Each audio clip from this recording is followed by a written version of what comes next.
What do you want? There's a question that we rarely get asked because most people really don't want to hear our answer.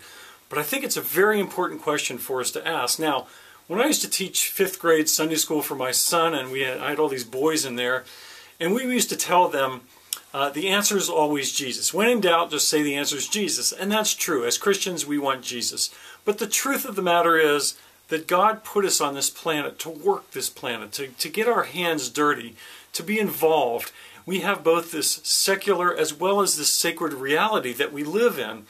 And Jesus is the answer because He's the one that is the doorway to that oneness, that peace that I talk about. Now, I pulled off of the wall the reading that from Jeremiah that I told you about, that you probably read in the materials.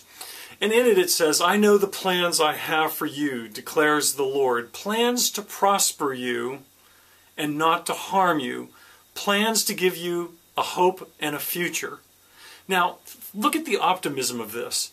This is basically sitting there saying that God is saying, I have plans for you, I have a future for you, I have a design for you, I have a purpose for you. And when we really embrace what Jeremiah is saying in this, we can really step into it and say, wow, Lord, you have really gifted me. You have really got a plan for me. You have really got a hope for me. Now, what am I doing to get in the way of that? How am I distracted from that? Well, we end up in sort of these temptations because, see, God has put these desires upon our heart, and those desires are good. But the other aspect of that is those desires are also easily tempted, leading us down paths that perhaps are not in our best interest, not in God's perfect will.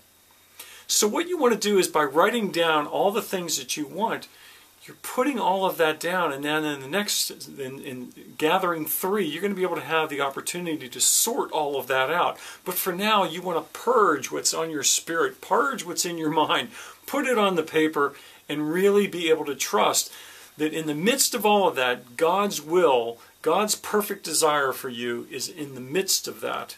And whenever you do that, you know what? You're getting closer to this.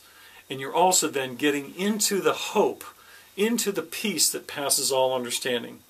So embrace this time, step away from that Babylonian captivity that you're living in, and find the freedom that is by being that much closer to God and knowing who you are by knowing who He is and His perfect will, His love, and His peace that is there for you if you will just simply go after what it is that you want, prayerfully consider it, and delight the Lord by finding what it is that He has for you.